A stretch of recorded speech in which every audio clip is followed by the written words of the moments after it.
Hello, you're listening to Storytelling Saga, the podcast that shares stories. I'm your host, Dally, and this week I'm discussing Beauty and the Beast, another iconic Disney movie from Disney's Renaissance era. It premiered back on November 22nd, 1991, celebrating its 30th anniversary this year. It's as old as I am, this movie, which is crazy. It's another movie that I would watch many times throughout my childhood. It's so beautifully animated, amazing music, amazing songs, amazing characters, amazing storytelling, everything we love from all of these classic Disney movies. And this was actually the very first Broadway show I ever saw when I was about 7 years old, I want to say. It was the late 90s, and this was the first one. I remember seeing Beauty and the Beast on Broadway. And actually, my senior year of high school, our school did Beauty and the Beast. So it was really cool seeing a few of my classmates as Belle and, some of the characters and Lumiere and I almost said Clocksworth, Cogsworth, etc. So I remember that. And I did see the 2017 live action remake starring Emma Watson as Belle. In my opinion, that is a pretty good, I know, with the live action remakes, of course, they are nowhere near as good as the original animated ones, but in my opinion, it's a pretty decent reboot, whatever you want to call it, remake.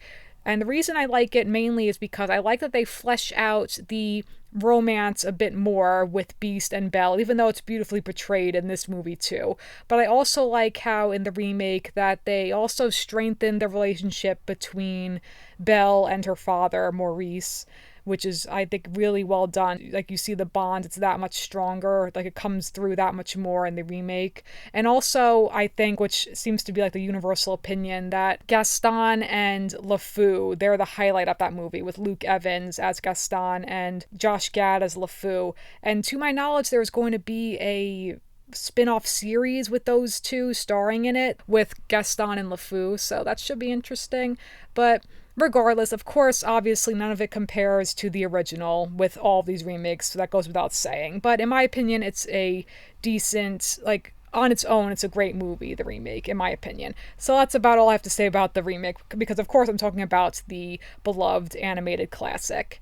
And, with Belle being such a wonderful protagonist, of course, voiced by Paige O'Hara. And a lot of these actors were Broadway stars at the time with recording, voicing these characters, which is really amazing. And it makes sense because they are such amazing singers as well. So that just works perfectly for the movie, of course, with all of the iconic songs. And it's interesting how, with the opening, how it's telling of how the Beast became the Beast because he shunned the woman with the rose. Here I go already saying, oh yeah, I don't need to recap it, but I'm going to, so, because we've all seen it hundreds of times, all these Disney movies. But anyway, so when he has to learn true love, like to love someone and be loved in return before his 21st year, or else the curse will be permanent. It's just odd, though.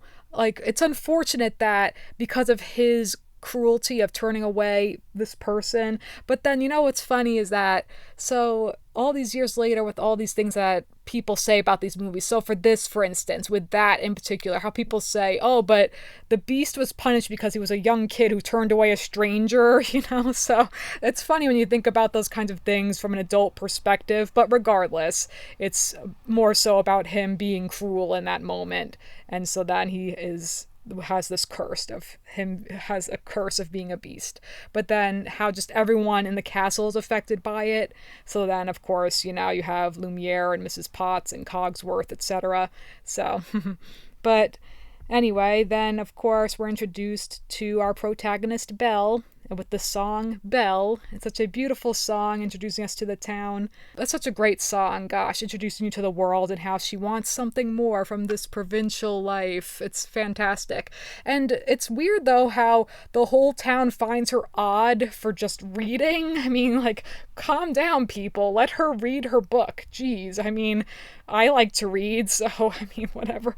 Maybe I'm just a bit biased in that regard, but it's oh, she's reading. That makes her odd. But whatever, I'm being facetious. I'm just for the sake of pointing that out. But anyway, when she goes to the bookstore, the bookshop, and like gets the same book. If you like it all that much, it's yours. Oh, but sir, I insist. It's so sweet though. And then of course we're introduced to Gaston, just shooting things, and of course his little buddy LeFou.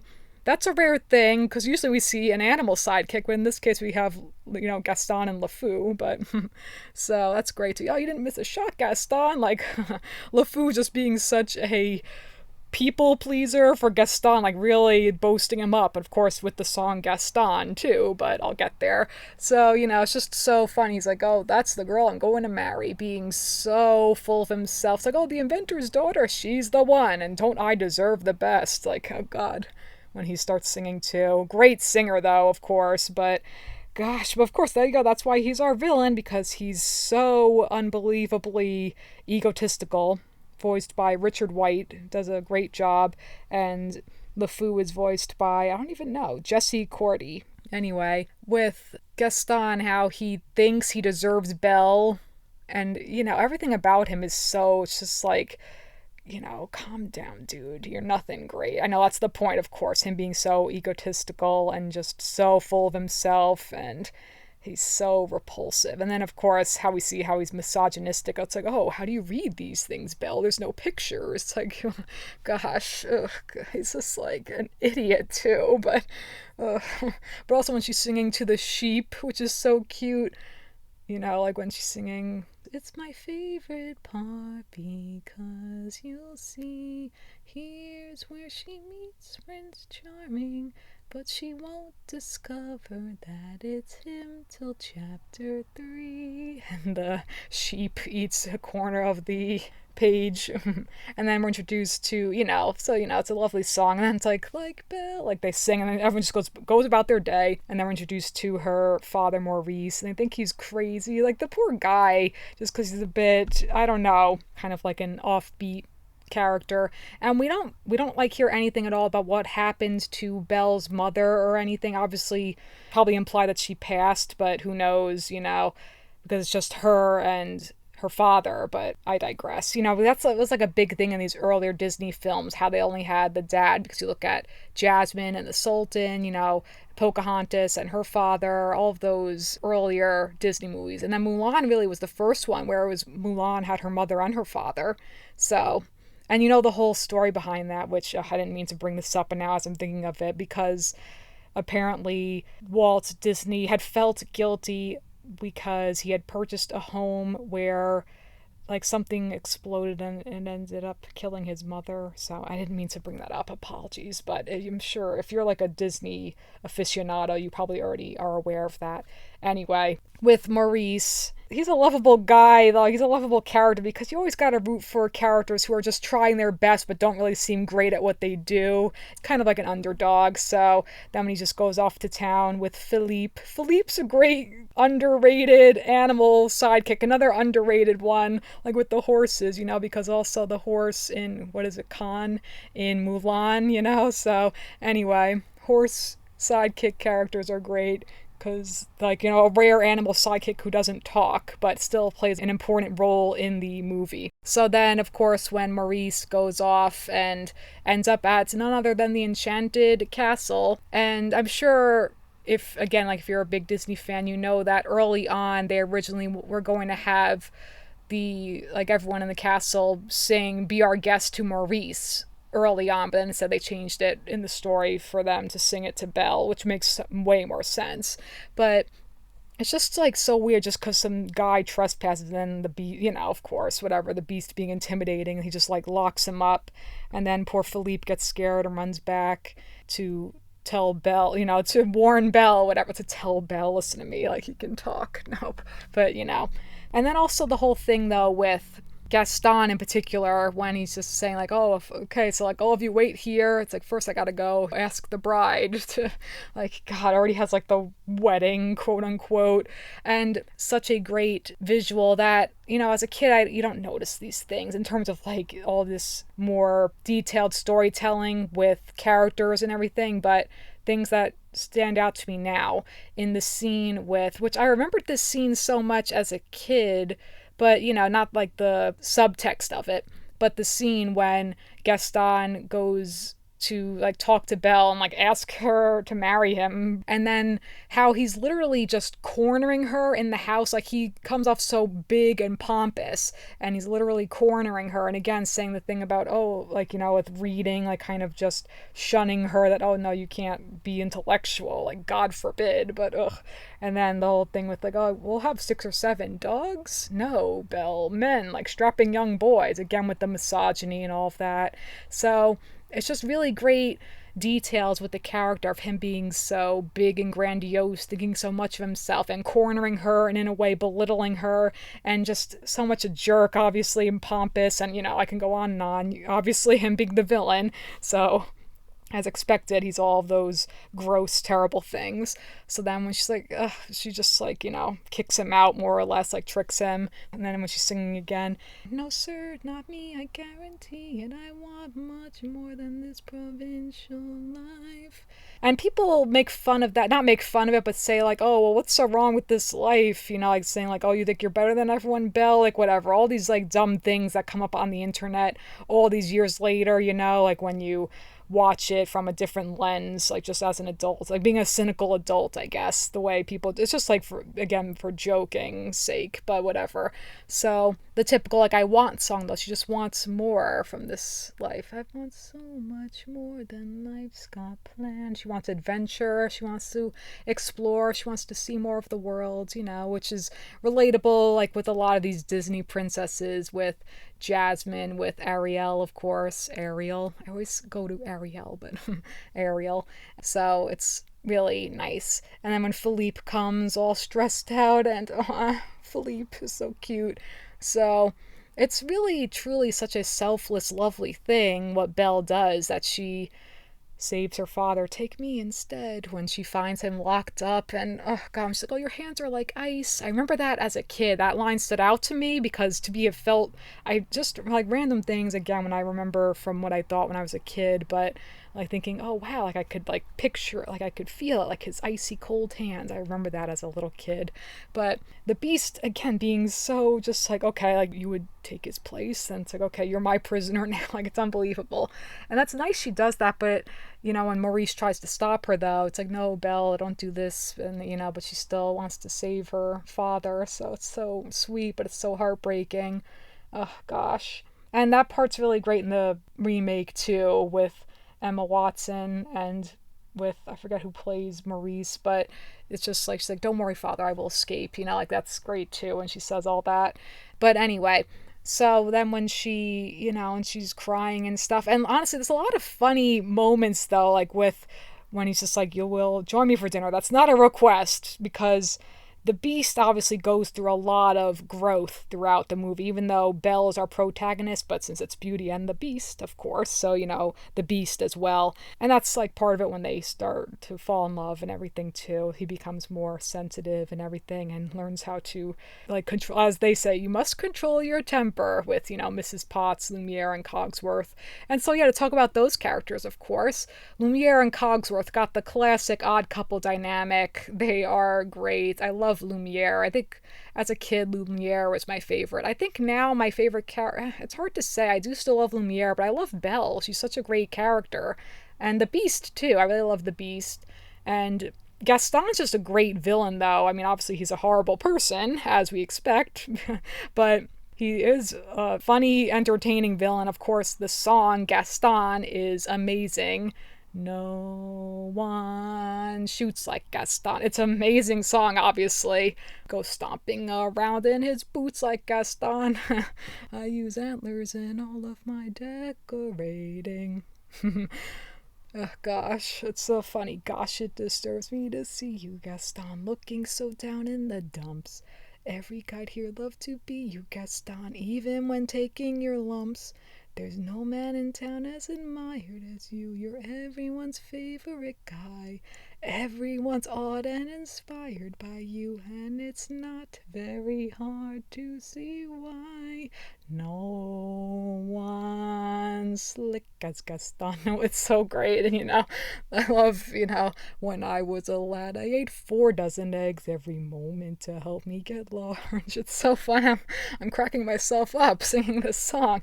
It's such a great song. And like with all the, like they're at like a pub. It's like more beer. They're drinking. They're at a pub. And that's so funny because like everyone says now, oh, LeFou is like that can be interpreted as LeFou having feelings for Gaston, and that more so comes through in the live action remake, certainly. And there was like a little thing at the end where just LeFou dancing with a guy then at the end, so imply that LeFou is gay. But and there was a whole like backlash with that, which is just so ridiculous. But again, not to go on a tangent. But honestly, though, with the dynamic in the animated film, to me, I don't get that sense. It's more so him just like boasting him up and being like his cheerleader, it's like, oh, come on, Gaston, you got to pull yourself together. Like he just wants to cheer him up, and he's a really good friend, and Gaston's just like beating everyone up, and it's like terrible. And then gaslighting Maurice when poor Maurice needs help, talking about the beast, and they're just laughing at him. No one takes him seriously, like he's a joke. So poor Maurice. But again, like the selfless love, it's just so sweet with Maurice and with Belle. And also then to go back to, of course, Lumiere, Cogsworth, Mrs. Potts. There's also that joke too, or not a joke, I don't know, like people point out how can Mrs. Potts have such a, especially at the end when they transform back, like when she looks more elderly and then the little kid looks like he could be her grandson, Chip, and also that part when she says, oh, off to the cupboard now with you, Chip. And it's like, how does she have like 20 kids? Like, I don't know. It's like off with your brothers and sisters. And like, why is he the one favorite child? But whatever.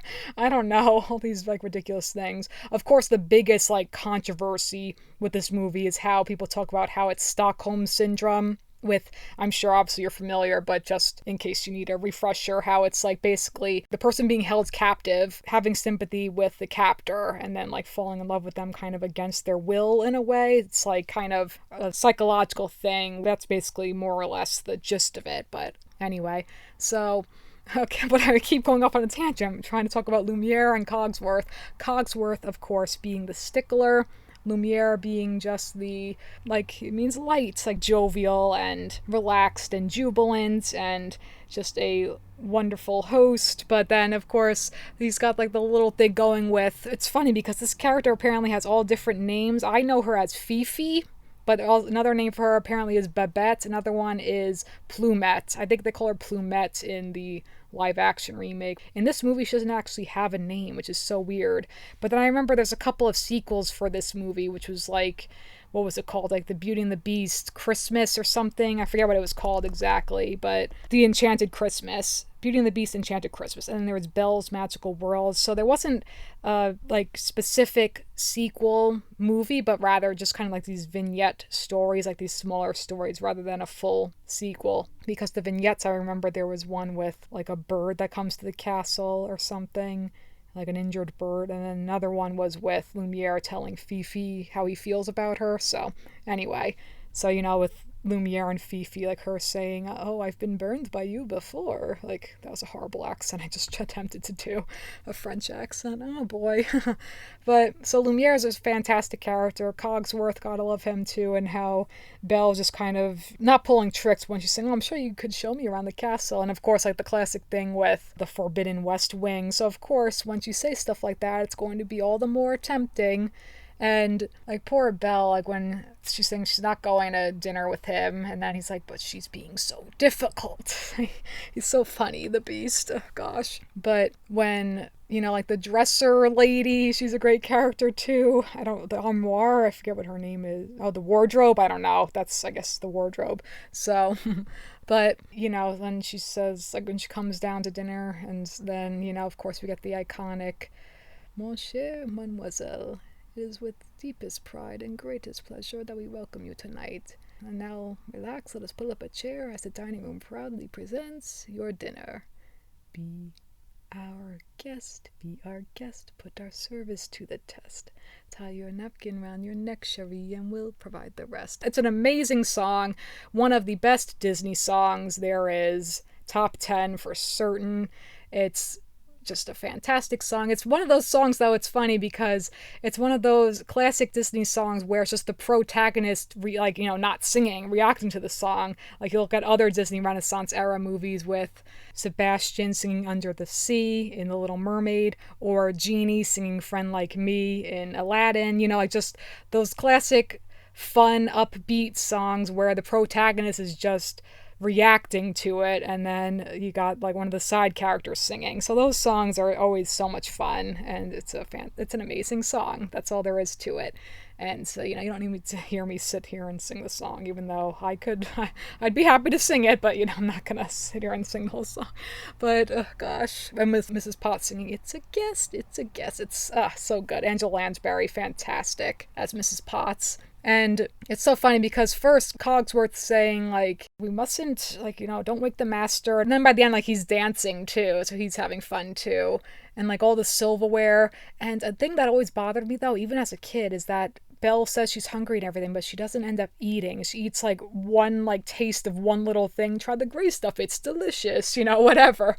Then, of course, when she wanders off it's so funny, like with Cogsworth and Lumiere, when they're just they get distracted and they're just walking off together. And then she goes off to the West Wing, of course. And then she sees like the slashed painting of the Beast in his human form, and like before he became a beast. And then she sees the enchanted rose wilting, like its petals one by one. So of course, like anything that's forbidden, you're going to be all the more tempted. So then when she just takes about to touch the rose, I don't know, I guess she was just curious, just wanted to see. And then of course he scares her off. He screams at her to get out. And then as she runs out, like that whole crazy thing with the wolves attacking, and then he saves her. And then that's a great moment because after that, that's when it's kind of a turning point in their relationship, because up until this point, he's been nothing but cruel and scary and just horrible to her, honestly. And, she's been like just being held captive, and it's terrible. So then when he saves her, then there's a moment for her where she can leave, like she can be free and walk away from this whole thing. But then that look on her face, then after he saved her, then she knows she has to return the favor. And then with Philippe, and they go back to the castle, and she starts nursing his wounds, and it's like a nice moment, and again a nice turning point in their relationship. So, and she's like, if you hadn't yelled, I wouldn't have run away, and you shouldn't have been in the West Wing. Well, you need to learn to control your temper, whatever, going back and forth. Then when she says, thank you, by the way, for saving my life, and he says, you're welcome.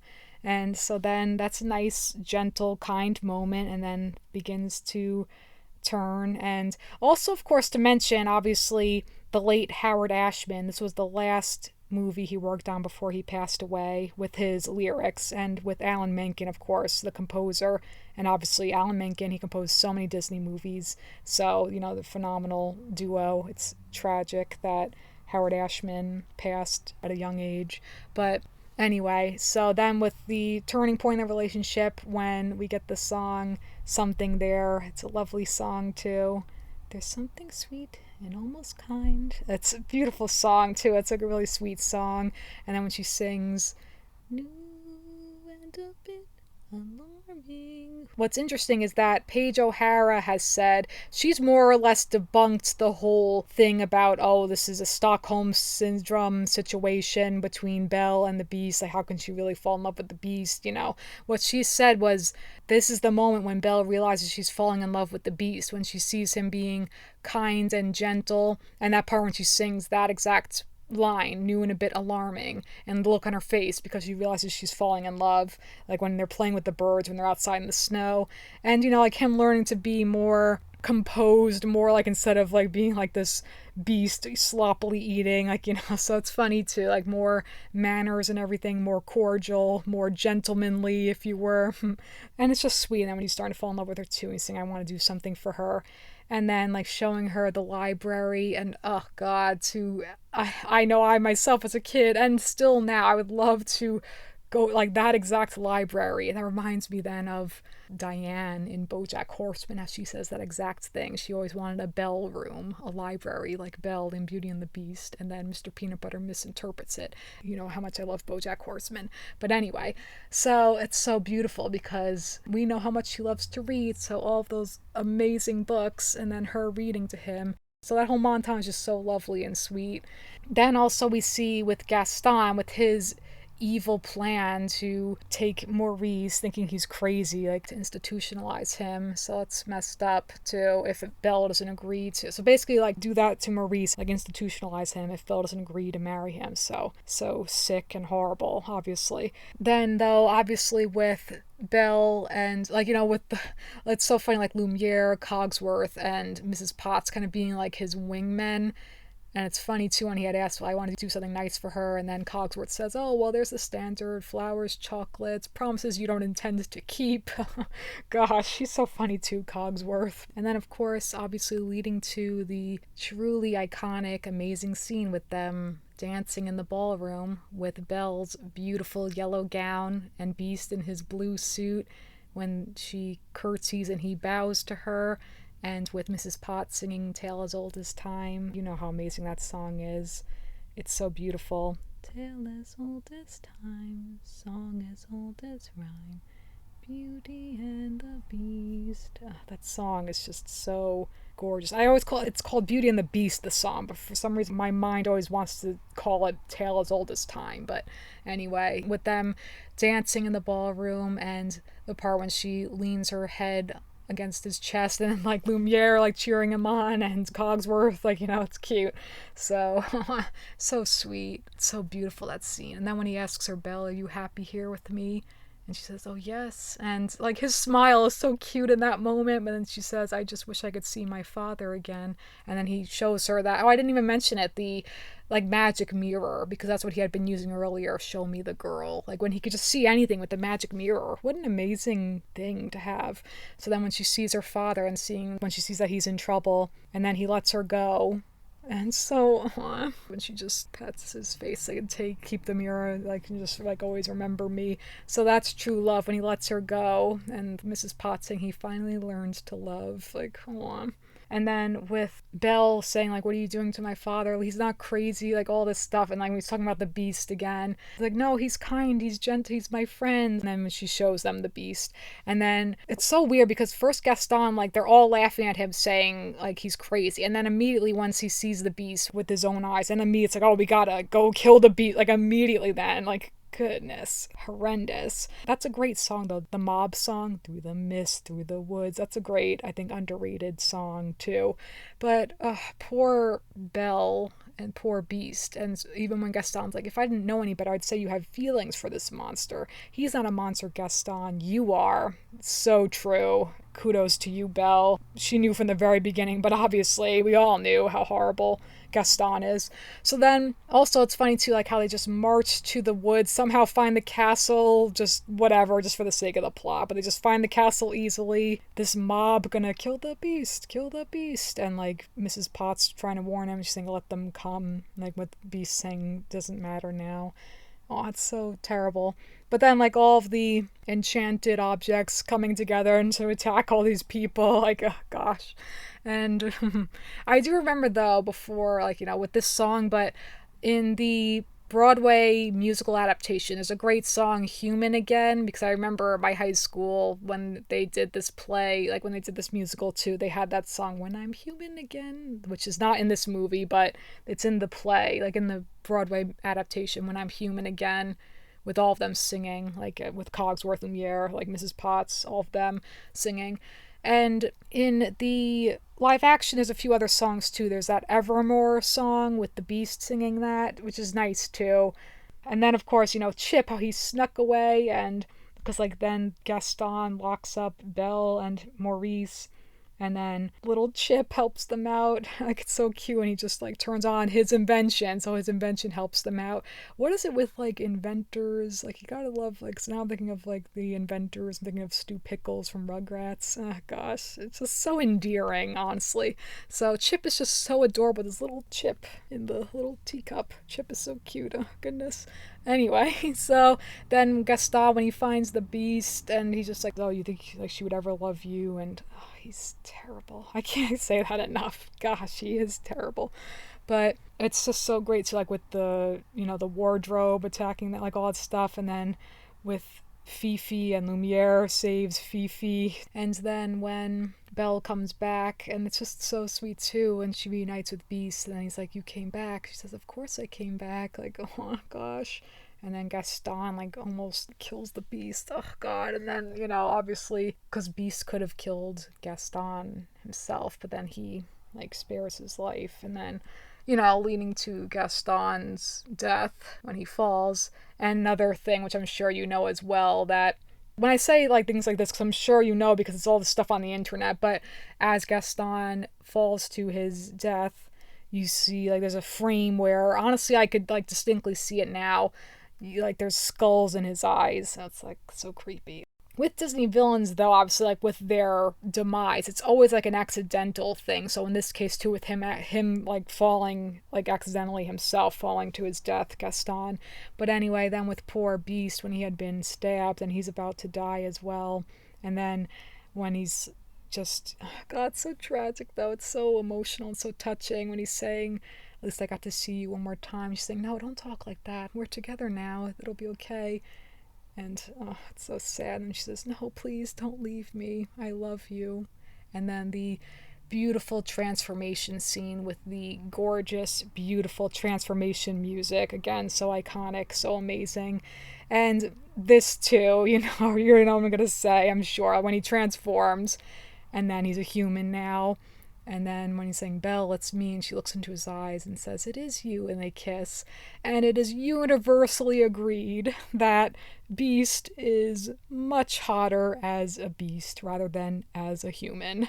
And I concur. He's definitely hotter when he was the Beast. As a human, not as much, but too funny. Oh gosh. But then when they're dancing, and then we get a reprise of Tale as Old as Time, and everyone transforms back. So then we see human Lumiere and human Cogsworth, so it's so great, and human Mrs. Potts and human Fifi and human Chip. And little Chip saying, "Are they going to live happily ever after, Mama?" Yes, they will. It's like, of course they will, Chip. It's so cute.